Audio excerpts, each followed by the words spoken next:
Dear students, आज हम आपको करवाएंगे कक्षा 7वीं का विज्ञान का अध्याय 1 पादपों में पोषण के प्रश्नोत्तर।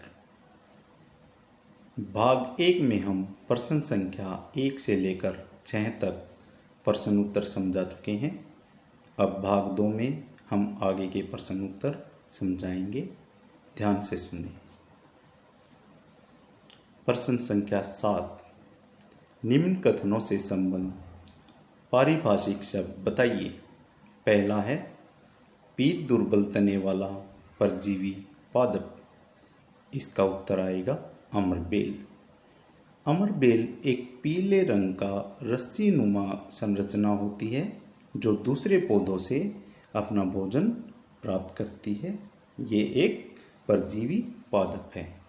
दूसरा है एक पादप जिसमें स्वपोषण एवं विषम पोषण दोनों प्रणाली पाई जाती है। इसका उत्तर आएगा बच्चों घटपर्णी, जिसको हम पिचर प्लांट भी कहते हैं। इसके और दूसरे उदाहरण भी हो सकते हैं, जैसे संडू। संडू भी एक इंसेक्टिवोरस प्लांट है जिसे हम कीटभक्षी पौधे भी कहते हैं। तीसरा है वेरंधर, जिनके द्वारा पत्तियों में गैसों का आदान प्रदान होता है। इसका उत्तर आएगा स्टोमेटा, जिसे हम रंध्र भी कहते हैं। प्रश्न संख्या 8, सही उत्तर पर सही चिन्ह लगाइए। ए, अमरबेल उदाहरण है किसी। अब इसके 4 विकल्प दिए गए हैं। स्वपोषिका, परजीविका, मृतजीविका, परपोषिका। जैसा कि हम पहले भी बता चुके हैं, अमरबेल एक परजीवी होता है, तो इसका उत्तर हो जाएगा परजीविका। बी, कीटों को पकड़कर आहार बनाने वाले पादप का नाम है। अब विकल्प दिए गए हैं अमरबेल, गुड़हल, घटपर्णी, गुलाब। इसका उत्तर आएगा घटपर्णी। घटपर्णी को हम पिचर प्लांट या पिचर पादप भी कहते हैं। प्रश्न संख्या 9, कॉलम ए में दिए गए शब्दों का मिलान कॉलम बी के शब्दों से कीजिए। डियर स्टूडेंट्स, इस प्रकार के क्वेश्चंस में हम सबसे पहले कॉलम ए और कॉलम बी दोनों में दिए गए विकल्पों को पढ़ते हैं। तत्पश्चात ही हम ये क्वेश्चन का आंसर देने के लिए तैयार होते हैं। कॉलम ए में दिया गया है क्लोरोफिल, नाइट्रोजन, अमरबेल, जंतु, कीटभक्षी। अब कॉलम बी को पढ़ते हैं। कॉलम बी में दिया गया है जीवाणु, परपोषित, घटपर्णी, पत्ती, परजीवी। कॉलम ए में सबसे पहले दिया गया है क्लोरोफिल। क्लोरोफिल क्या होता है? क्लोरोफिल हरे रंग का एक वर्णक होता है जो कहाँ पाया जाता है? जो पौधों की पत्तियों में पाया जाता है। तो क्लोरोफिल का मिलान हम ऑप्शन नंबर 4 पत्ती से कर देते हैं। ख, नाइट्रोजन।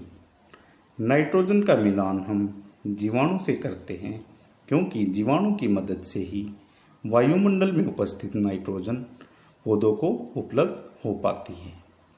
ग, अमरबेल।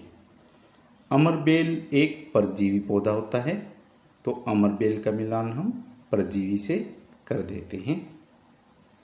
जंतु। जंतु क्या होते हैं भाई? जंतु परपोषित होते हैं, तो इसका मिलान हम नंबर 2 से कर देते हैं। कीटभक्षी। घटपर्णी क्या है? एक कीटभक्षी पौधा है, तो इसका मिलान हम घटपर्णी से कर देते हैं। प्रश्न 10, निम्न कथनों में से सत्य एवं असत्य कथनों का चयन कीजिए। क, प्रकाश संश्लेषण में कार्बन डाइऑक्साइड मुक्त होती है। इसका उत्तर आएगा असत्य, क्योंकि प्रकाश संश्लेषण में ऑक्सीजन गैस मुक्त होती है, जबकि कार्बन डाइऑक्साइड गैस यूटिलाइज होती है या यूज कर ली जाती है। ऐसे पादप जो अपना भोजन समय संश्लेषित करते हैं मृतजीवी कहलाते हैं। इसका उत्तर आएगा असत्य, क्योंकि जो पादप अपना भोजन समय संश्लेषित करते हैं उन्हें हम स्वपोषी कहते हैं। प्रकाश संश्लेषण का उत्पाद प्रोटीन नहीं है। इसका उत्तर आएगा सत्य, क्योंकि प्रकाश संश्लेषण का उत्पाद कार्बोहाइड्रेट होते हैं। प्रकाश संश्लेषण में सौर ऊर्जा का रासायनिक ऊर्जा में रूपांतरण हो जाता है। इसका उत्तर आएगा सत्य। प्रश्न संख्या 11, पादप के किस भाग द्वारा प्रकाश संश्लेषण हेतु वायु से कार्बन डाइऑक्साइड ली जाती है? इसके 4 विकल्प दिए गए हैं। मूलरोम, रंध्र, पर्णशिराएं, बाह्य दल। इसका उत्तर आएगा रंध्र। रंध्र को हम स्टोमेटा भी कहते हैं। प्रश्न संख्या 12, वायुमंडल से मुख्यतः जिस भाग द्वारा पादप कार्बन डाइऑक्साइड प्राप्त करते हैं वह है, अब विकल्प दिए गए हैं, जड़, तना, पुष्प, पत्तियां। इसका उत्तर आएगा पत्तियां, क्योंकि पत्तियों में ही वो छोटे छोटे छिद्र होते हैं जिनको हम रंध्र या स्टोमेटा कहते हैं, जिनके द्वारा कार्बन डाइऑक्साइड और ऑक्सीजन पौधे विनिमय या एक्सचेंज कर सकते हैं। Thank you. अगर आपको मेरी वीडियो पसंद आई तो इस वीडियो को लाइक कीजिए, शेयर कीजिए और मेरे चैनल को सब्सक्राइब कीजिए।